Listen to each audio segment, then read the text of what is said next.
प्रियांनो, उपासना कार्यक्रमाच्या या विशेष भागात आपणा सर्वांचे हार्दिक स्वागत। आजचा हा विशेष भाग उत्तम शुक्रवारच्या निमित्ताने आपणासमोर सादर होत आहे।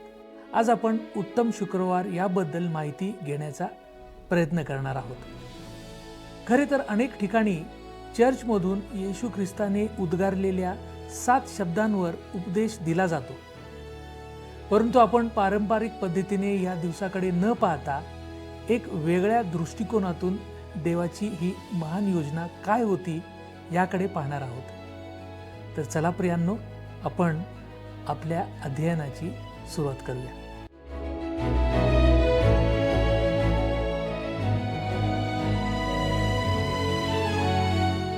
प्रियांनो, उपासना कार्यक्रमाच्या या विशेष भागात आपले स्वागत आहे। उत्तम शुक्रवाराच्या निमित्तानं आपल्यासमोर हा विशेष भाग आम्ही सादर करीत आहोत। फार वर्षापूर्वी पुण्यात राहत असताना माझ्या एका मित्राने मला एक प्रश्न विचारला होता आणि दरवर्षी मला या प्रश्नाची आठवण होत असते। तसा तो प्रश्न अगदी साधा होता, परंतु खरोखर विचार करायला लावणारा होता। त्याचा प्रश्न होता, तुमच्यामध्ये गुड फ्रायडेला येशू ख्रिस्त मरण पावले, मग तुम्हा लोकांसाठी तर तो खरे तर बॅड फ्रायडे असायला पाहिजे ना? मग तो तुम्ही गुड फ्रायडे म्हणून कसा काय पाळता? अर्थातच त्या मित्राचे समाधान होईल असे उत्तर नक्कीच मी त्याला दिले। कदाचित आजही असे अनेक लोक आहेत की त्यांच्यासमोर हा प्रश्न असेल की उत्तम शुक्रवार का म्हणायचे। कदाचित याचे उत्तर माहीत असेलही, परंतु असेही अनेक लोक असतील ज्यांच्या वागणुकीकडे पाहून आपल्याला प्रश्न पडेल की खरोखरच अशा व्यक्तींना ख्रिस्त समजला आहे? वधस्तंभावरच्या ख्रिस्ताची किंमत कळली आहे? आणि म्हणूनच आज आपण या विशेष भागामध्ये वधस्तंभावरचा ख्रिस्त पाहण्याचा प्रयत्न करणार आहोत। आजच्या भागाचा आपला विषय आहे खिळलेला खांबावरी।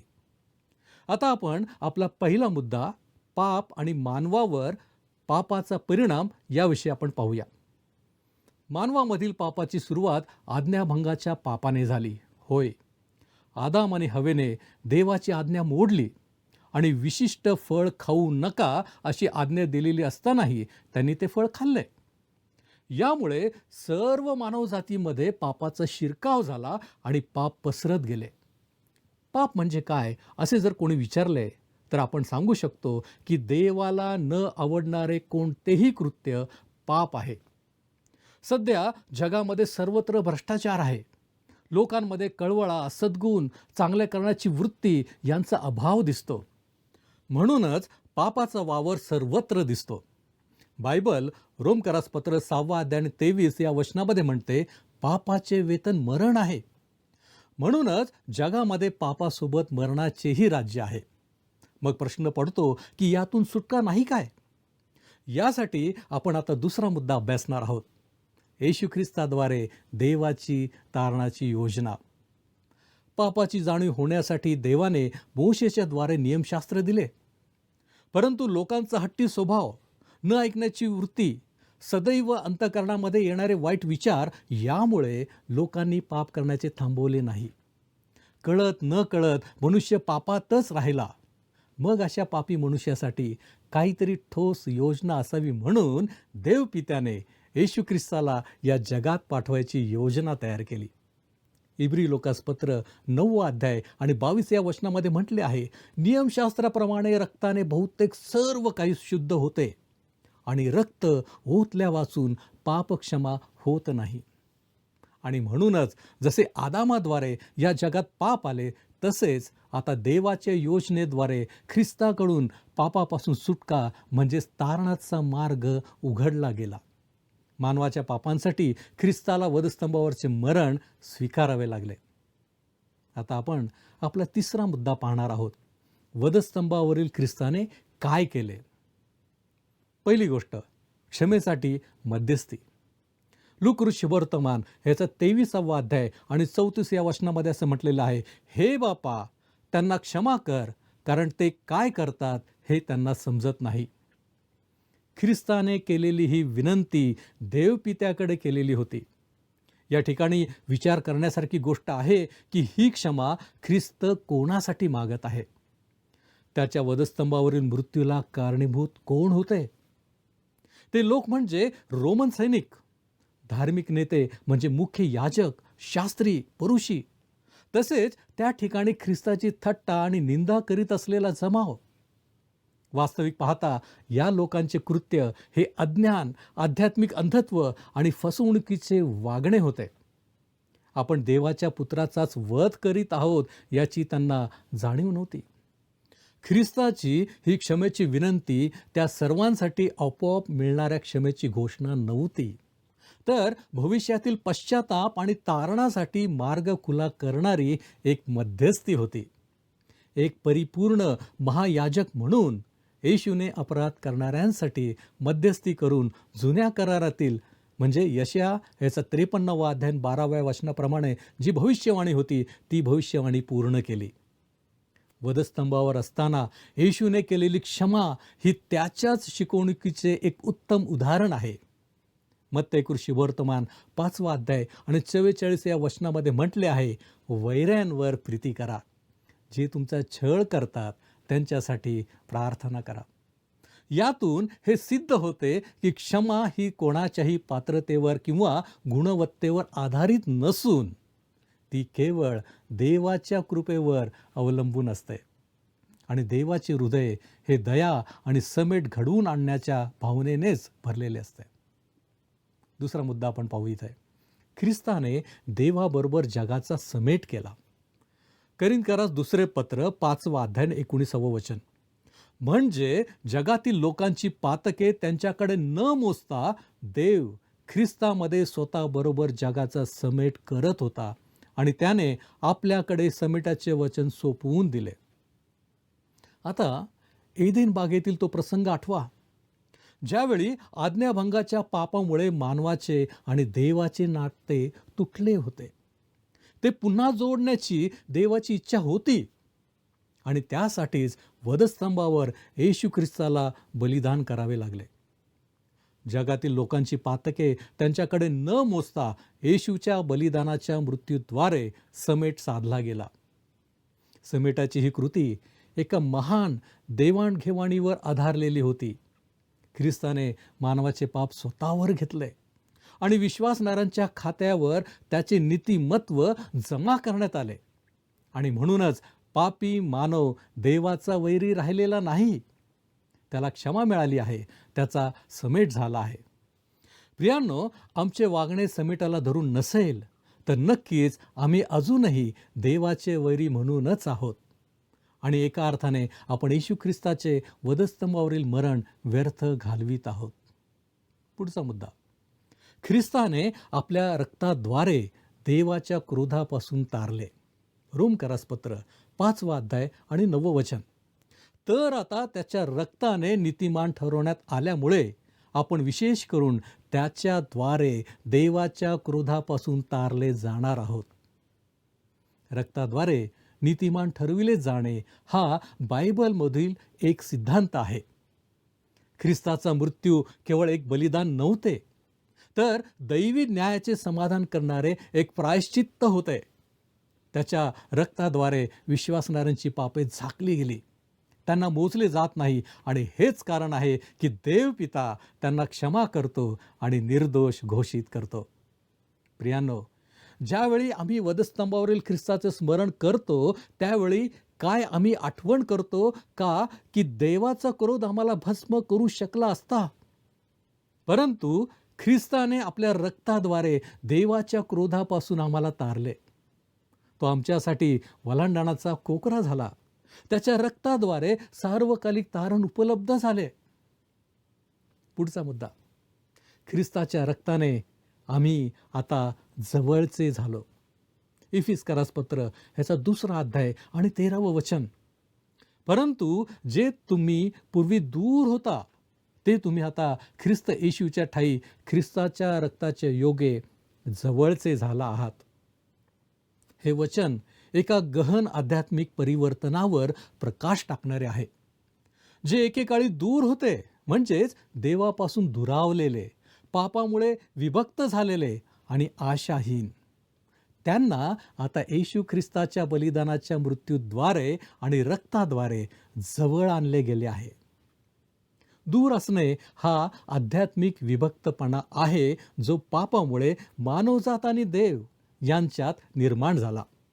वचन सांगते की परंतु जे तुम्ही पूर्वी दूर होता ते तुम्ही आता ख्रिस्त येशूच्या ठायी ख्रिस्ताच्या रक्ताच्या योगे जवळचे झाला आहात.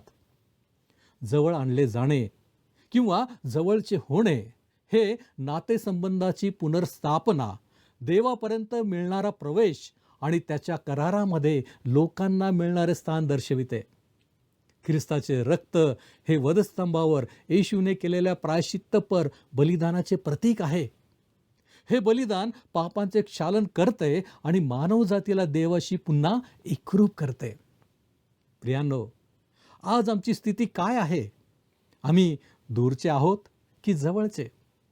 ख्रिस्ताच्या रक्ताचे मोल जर आम्हाला समजले आहे आणि त्याप्रमाणे आमची कृती आहे तर नक्कीच आज आम्ही जवळचे आहोत.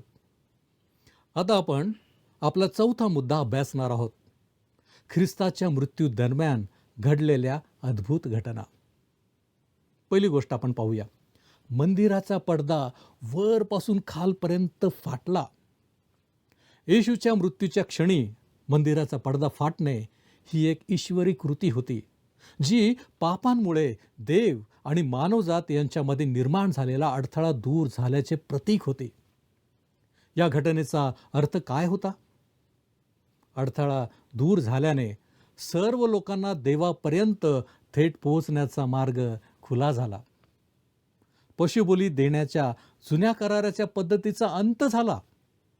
येशूच्या सर्वोच्च आणि परिपूर्ण बलिदानाद्वारे त्या पद्धतीची पूर्तता झाली. देवाच्या सानिध्यात जाण्याचा नवा आणि जिवंत मार्ग मिळाला. येशूद्वारे देवपित्यापर्यंत पोहोचणे शक्य झाले. ही खऱ्या अर्थाने नव्या कराराची सुरुवात होती, ज्यामध्ये विश्वासणारे केवळ ख्रिस्तावरील विश्वासाच्या द्वारेच देवाकडे येतात. 3 तास पृथ्वीवर अंधार पसरला, बायबल सांगते.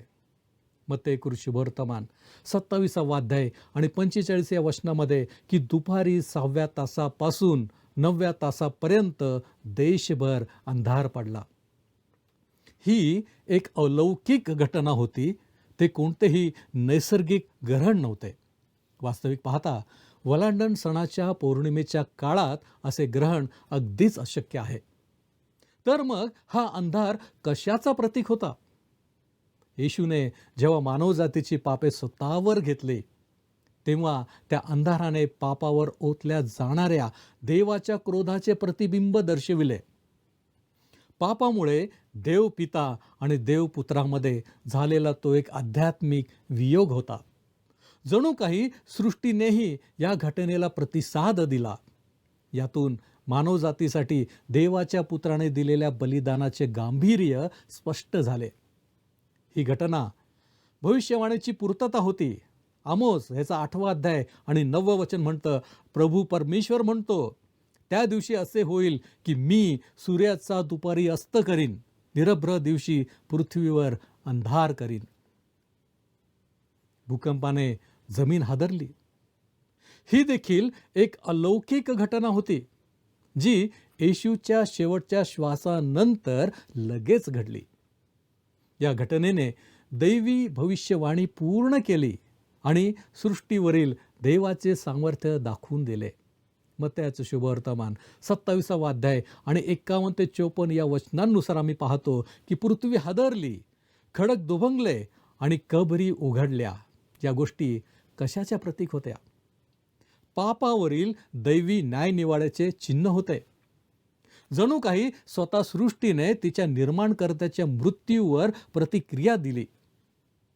कबरी उघडल्या जाणे ही घटना पुनरुत्थानाच्या सामर्थ्याची एक झलक होती, कारण येशूच्या पुनरुत्थानानंतर पवित्र लोकांना उठवले गेले, ज्यामुळे मृत्यूवरील त्याच्या विजयाची पुष्टी झाली. आता आपण 5व्या मुद्द्याचा अभ्यास करणार आहोत. ख्रिस्ताला सकाळी 9च्या दरम्यान वधस्तंभावर खिळण्यात आले आणि दुपारी 3 वाजता त्याने आपला प्राण सोडला. या दरम्यान त्याने 7 वाक्ये उद्गारली. उत्तम शुक्रवारच्या भक्तीमध्ये बहुतेक चर्चमध्ये याच 7 शब्दांवर प्रवचन केले जाते. ते 7 शब्द येणेप्रमाणे होते.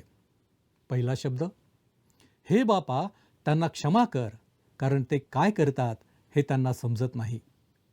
दुसरा शब्द, मी तुला खचित सांगतो, तू आज माझ्याबरोबर सुखलोकात असशील. तिसरा शब्द, बाई पहा हा तुझा मुलगा. मग त्याने त्या शिष्याला म्हटले, पहा ही तुझी आई. चौथा शब्द, एली एली लमा सबक्तनी, म्हणजे माझ्या देवा तू माझा त्याग का केला. पाचवा शब्द, मला तहान लागली आहे. सहावा शब्द, पूर्ण झाले आहे. आणि सातवा शब्द, हे बापा मी माझा आत्मा तुझ्या हाती सोपवून देतो, असे बोलून त्याने प्राण सोडला. महत्त्वपूर्ण असे हे शब्द आहेत आणि त्यामागे विस्तृत असा अर्थही आहे. परंतु आज आपण पारंपरिक पद्धतीने याकडे न पाहता एका वेगळ्या पद्धतीने या घटनेकडे पाहणार आहोत. आपण ख्रिस्ताच्या वधस्तंभाच्या सभोवती इतरांनी जे शब्द उच्चारले त्याविषयी पाहणार आहोत. आपला 5वा मुद्दा आहे ख्रिस्ताच्या वधस्तंभाच्या सभोवती इतरांनी उच्चारलेले शब्द. हे लोक तेथे उपस्थित होते आणि अशा प्रकारचे उद्गार काढून जणू काही ते येशूला वधस्तंभावर खिळणारे होते. खरे तर अज्ञान, फसवणूक, धार्मिक नेत्यांच्या प्रभावामुळे कदाचित त्यांनी हे शब्द उच्चारले होते. त्यामुळे कोणी म्हणेल की त्यांच्या शब्दांना किंवा त्यांच्या म्हणण्याला एवढे महत्त्व का द्यावे. होय, हा प्रश्न रास्तच आहे. परंतु आपण हे पाहण्याच्याद्वारे आम्ही स्वतःशी त्याची तुलना करणार आहोत. मग कोण होते हे लोक? रोमन अधिकारी, दोन्ही चोर, येणारे आणि जाणारे लोक, आम देणारे शिपाई, मुख्य याजक, शास्त्री व वडील आणि शेवटचा व्यक्ती रोमन शताधिपती. आता आपण त्यांनी कोणते शब्द उच्चारले आणि त्यातील रहस्य आपण पाहण्याचा प्रयत्न करणार आहोत. पहिला, रोमन अधिकारी लोक. लुकाचं शुभवर्तमान 23वा अध्याय आणि 35वा वचन असं म्हणतं, लोक पाहत उभे होते. अधिकारीही नाक मुरडत म्हणाले, त्याने दुसऱ्यांना वाचवले. जर तो देवाचा ख्रिस्त त्याचा निवडलेला असला तर त्याने स्वतःच वाचवावे. ही एक प्रकारची थट्टा होती आणि अप्रत्यक्षपणे केलेले आवाहन होते. हे रोमन अधिकारी होते. त्यांनी हे स्वीकारले होते की येशूने दुसऱ्यांना वाचवले. त्यावेळी जरी ते अज्ञानाच्या प्रभावाखाली होते, त्यांना खरंच देवाचा ख्रिस्त आणि त्याचा निवडलेला या शब्दांचा अर्थ समजलेला होता का? आज आपल्याला येशूबद्दल खूप गोष्टी माहीत आहेत, परंतु काही वेळेस आम्हीही देवाला अशा प्रकारचे विधान करत असतो. आम्ही नकळत देवाला डिवचण्याचा प्रयत्न करीत असतो.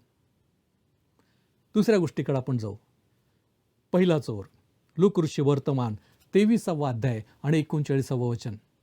वधस्तंभावर खिळलेल्या त्या अपराध्यांपैकी एकाने त्याची निंदा करून म्हटले, तू ख्रिस्त आहेस ना, तर स्वतःला व आम्हालाही वाचव.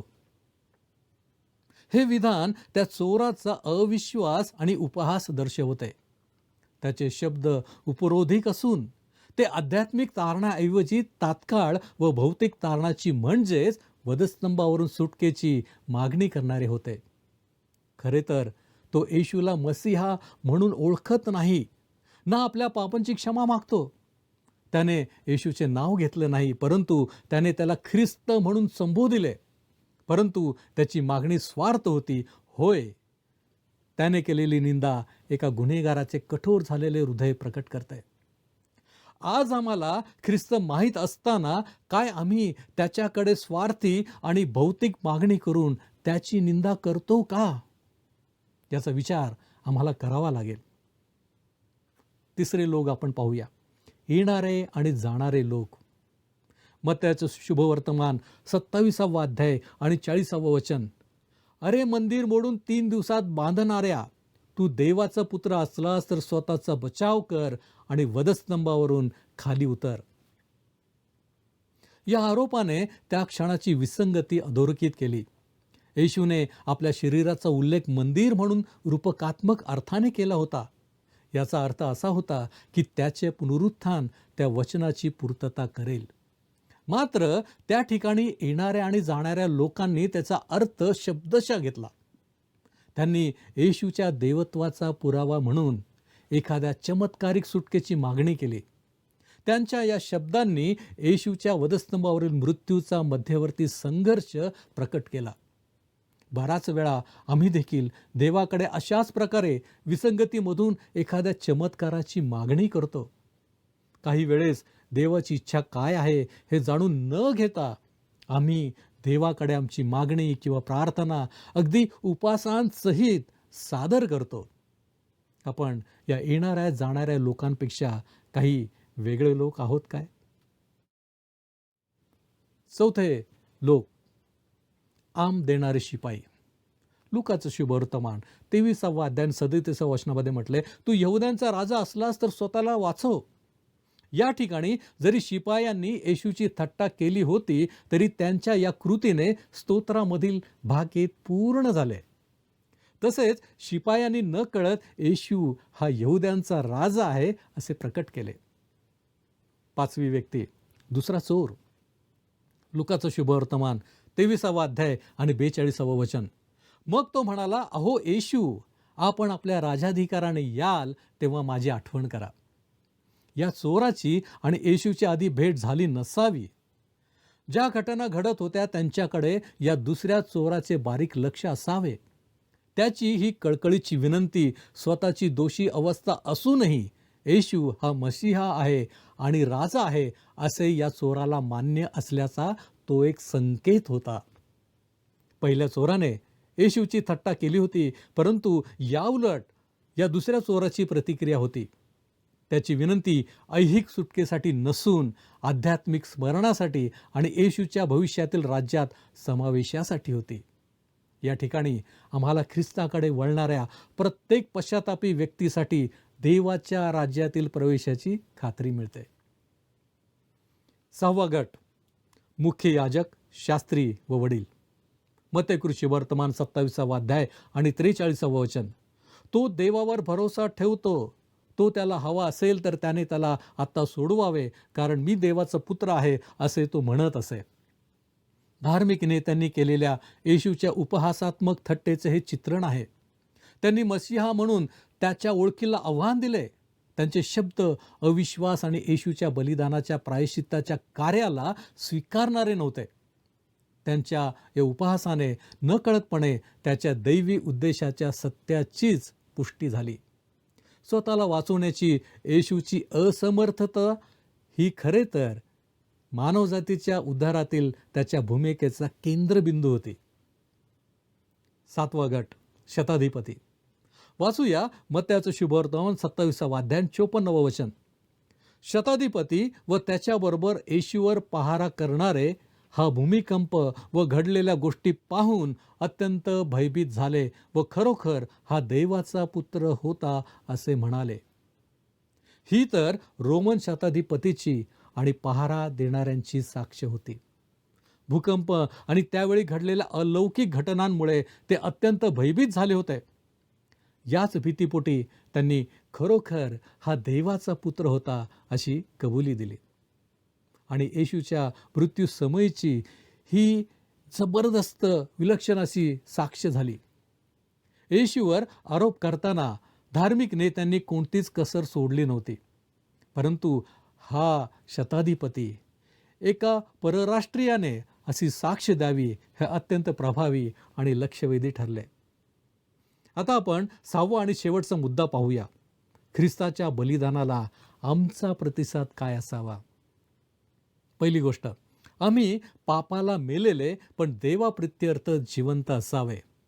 रोमकरास पत्र 6वा अध्याय 11 या वचनामध्ये पौल म्हणतो, तसे तुम्हीही ख्रिस्त येशू आपला प्रभू याच्याद्वारे स्वतःच पापाला मेलेले खरे, पण देवाप्रित्यर्थ जिवंत झालेले असे माना. जेव्हा आम्हाला वधस्तंभावरील ख्रिस्ताचे मरण खऱ्या अर्थाने कळते, आम्ही पापाचे दास किंवा गुलाम राहत नाही. आमचे जगणे हे आता आमच्यासाठी नसून ते केवळ देवाप्रित्यर्थ असावे. दुसरी गोष्ट, आपले अवयव अनितीची साधने होण्याकरता पापाला समर्पण करू नये.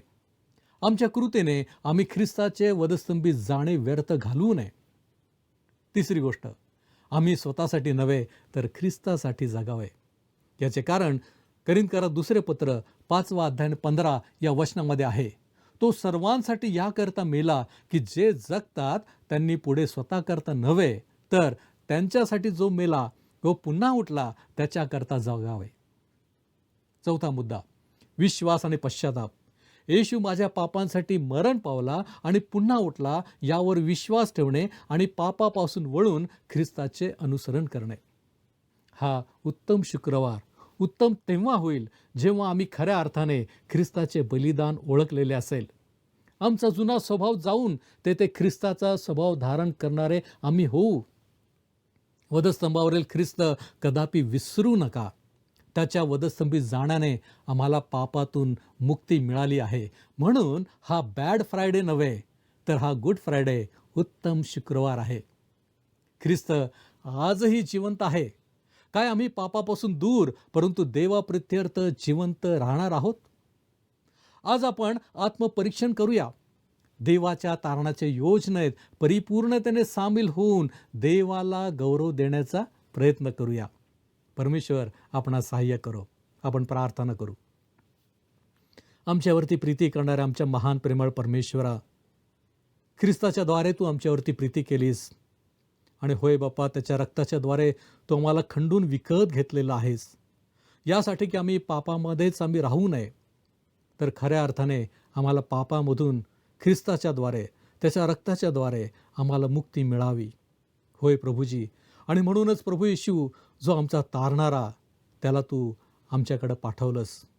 होय प्रभूजी, या दिवशी आम्ही या सर्व गोष्टींची आठवण करतो आणि ज्या गोष्टींवर आम्ही मनन केलेलं आहे त्या सर्व गोष्टी आमच्या अंतःकरणात राहण्यासाठी आम्ही तुला प्रार्थना करतो. तू आम्हाला सहाय्य कर. येशू ख्रिस्त आमचा प्रभू याच्याद्वारे मागतो म्हणून तू ऐक. आमेन. प्रभूची प्रीती आपणाबरोबर सदैव असो.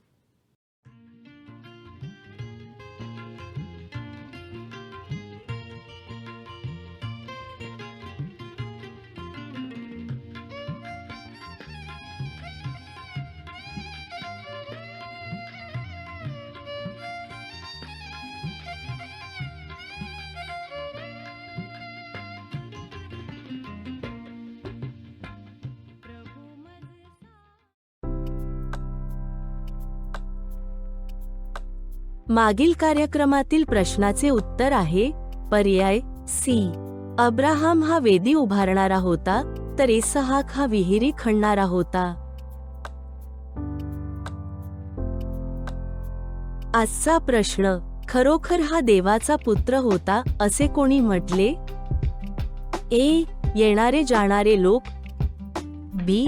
मुख्य याजक, सी. दुसरा चोर, डी. शताधिपती.